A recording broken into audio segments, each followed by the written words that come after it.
ാണ് ഒരു യുദ്ധവിരാമം, ഒന്നാം ഘട്ട യുദ്ധവിരാമം അവിടെ നടപ്പിലാക്കാൻ പോവുകയാണ്. ഈ യുദ്ധവിരാമം അനുസരിച്ച് ഗസയുടെ മിക്ക ഭാഗങ്ങളിൽ നിന്നും ഇസ്രയേൽ പിൻവാങ്ങും.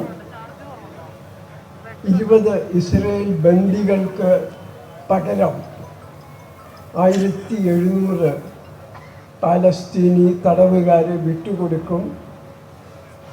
ഈജിപ്ത്, ഖത്തർ, അമേരിക്ക തുടങ്ങിയ രാജ്യങ്ങളുടെ മധ്യസ്ഥതയിലാണ് ഇത്തരമൊരു ഒന്നാം ഘട്ട യുദ്ധവിരാമം നടപ്പിൽ വരുന്നത്. ഇതിൻ്റെ മറ്റൊരു കാര്യം, ഇതുവരെ തടഞ്ഞു നിർത്തിയ പുറത്തു നിന്ന് വരുന്ന സഹായങ്ങൾ പാലസ്തീനിലേക്ക് പതുക്കെ എത്താൻ തുടങ്ങുമെന്നുള്ളതാണ്. ഈ യുദ്ധവിരാമത്തെക്കുറിച്ച് നമ്മൾ ആഴത്തിൽ ചിന്തിക്കേണ്ടിയിരിക്കുന്നു. ഈ വളരെ ലോലമായ ഒരു യുദ്ധവിരാമമാണിത്. ഇതുകൊണ്ട് നമ്മുടെ സംഘർഷങ്ങളോ പ്രതിഷേധങ്ങളോ അവസാനിക്കുന്നില്ല, അവ തുടരണം എന്ന് ചൂണ്ടിക്കാണിക്കാനാണ് ഞാൻ ഈ അവസരം ഉപയോഗിക്കുന്നത്. വളരെ ലോലമായ ഒരു യുദ്ധവിരാമമാണ്. കാര്യങ്ങൾ അവസാനിക്കുന്നില്ല, നമ്മുടെ പ്രതിഷേധങ്ങൾ തുടരണം. 1800-ലധികം കുട്ടികൾ, 60,000-ലധികം പ്രായപൂർത്തി വന്നവരും കുട്ടികളും എല്ലാവരും കൂടി റോഡുകൾ, കെട്ടിടങ്ങൾ, ആശുപത്രികൾ, സ്കൂളുകൾ ഇവയെല്ലാം തകർത്തതിന് ശേഷമാണ് ഒരു ഔദാര്യം എന്ന നിലയിൽ യുദ്ധവിരാമം ലോകത്തിൻ്റെ മുമ്പിൽ അവതരിപ്പിക്കപ്പെടുന്നത്. ഇത് നമ്മുടെ മാനവരാശി എന്നുള്ള വാക്ക് ഞാൻ കടമെടുക്കുകയാണ്. മാനവരാശിയുടെ ഈ കാലഘട്ടത്തിലെ ഒരു ധാർമ്മിക പരാജയമാണ്. ഇതൊരു ശരിക്കും ധാർമ്മികതയുടെ പ്രശ്നമാണ്. നമ്മൾ പരാജയപ്പെട്ടു. ഇത്രയും വലിയ ഒരു കൊടും കുരുതി പാലസ്തീനിൽ നടക്കുമ്പോൾ അതിനെതിരായി ലോകത്തിൻ്റെ ഒരു ഭാഗത്തുനിന്ന് പോലും ഒരു രീതിയിലുള്ള സഹായഹസ്തവും എത്തിയില്ല എന്നുള്ളത് ഈ കഴിഞ്ഞ നൂറ്റാണ്ടുകളോളം പഴക്കമുള്ള മാനവ ചരിത്രത്തിലെ ഒരു കറുത്ത അധ്യായം തന്നെയാണ്. അപ്പം ഈ യുദ്ധവിരാമം ഒരു തന്ത്രപരമായ യുദ്ധവിരാമമാണോ എന്ന് നമ്മൾ ആലോചിക്കേണ്ടിയിരിക്കുന്നു.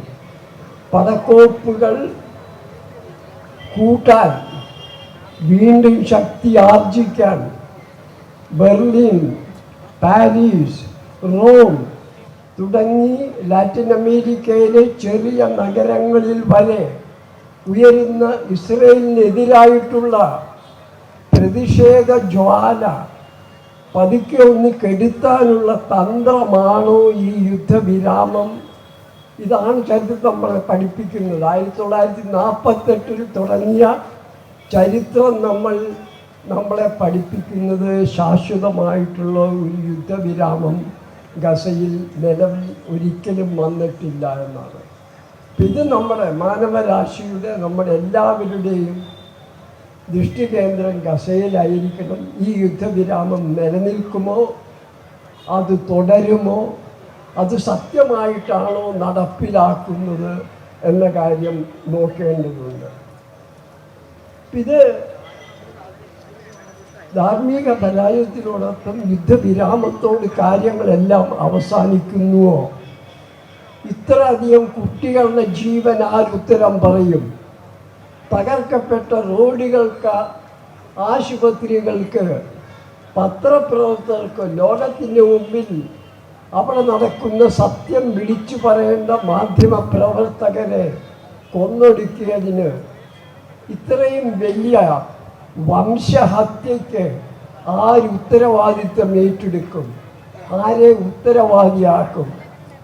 ഹേഗിലെ ഇൻ്റർനാഷണൽ കോടതി കുറ്റവാളി എന്ന് വിളിച്ച നെതന്യാഹുവിന് ഈ യുദ്ധവിരാമം കൊണ്ട് രക്ഷപ്പെടാൻ സാധിക്കുമോ?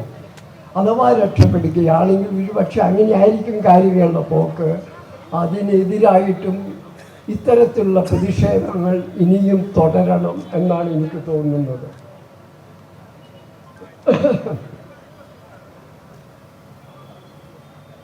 പാലസ്തീൻ ആവശ്യപ്പെടുന്നത് സഹായങ്ങൾ ഉടനെ എത്തിക്കുക എന്നാണ്. ആശുപത്രികൾ തുറക്കുക, മാധ്യമങ്ങൾ പ്രവർത്തിക്കാൻ തുടങ്ങുക. സൗത്ത് ആഫ്രിക്കയിൽ അപ്പാർത്തൈഡ് നിർത്തലാക്കി നെൽസൺ മണ്ടേല ഭരണത്തിൽ വന്നപ്പോൾ ആദ്യം ചെയ്തൊരു കാര്യം അവിടെ ഒരു സത്യാന്വേഷണ കമ്മീഷൻ, ഒരു ട്രൂത്ത് കമ്മീഷൻ നിയമിച്ചു എന്നാണ്. ഇത്തരത്തിൽ ഗാസയിൽ എന്താണ് നടന്നതെന്ന് പോലും പുറം ലോകത്തിന് അറിയാത്ത രീതിയിൽ അവിടെ വളഞ്ഞിട്ട് നടത്തിയ അണ്ടർ സീജായിരുന്നു ഗാസ. വളഞ്ഞിട്ട് നടത്തിയ കുറ്റകൃത്യങ്ങൾ ഓരോന്നായി ലോകത്തിന് മുമ്പിൽ വരികയും വേണം. അതിൻ്റെ ഉത്തരവാദികൾ ശിക്ഷിക്കപ്പെടുകയും വേണം. പിന്നെ മറ്റൊരു കാര്യം, ഗാസയിലെ 3-ൽ 2 പേര് അവരുടെ വീടുകൾ നഷ്ടപ്പെട്ട് ഇപ്പോൾ അഭയാർത്ഥികളായി തിരിച്ചു പോവുകയാണ്. അവർക്ക് തിരിച്ചു വരാനുള്ളതും അവരുടെ ഭവനങ്ങളുടെ പുനർനിർമ്മാണവും വളരെ ആവശ്യമായി ചെയ്യേണ്ട കാര്യമാണ്. ഇതൊന്നും നടന്നില്ലെങ്കിൽ ഈ യുദ്ധവിരാമത്തിന് യാതൊരു അർത്ഥവുമില്ല.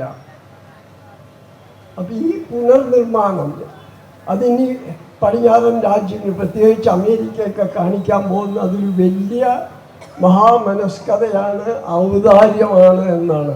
പക്ഷെ അതല്ല, ഇതൊരു ജനതയോട് ചെയ്ത കടുംകൈക്ക് എതിരായിട്ടുള്ള അതിന് നൽകുന്ന നഷ്ടപരിഹാരമായിട്ട് മാത്രമേ നമുക്കിതിനെ കാണാൻ സാധിക്കുകയുള്ളൂ. അപ്പോൾ നമ്മൾ ഈ ഓർമ്മകൾ നിലനിർത്തണം.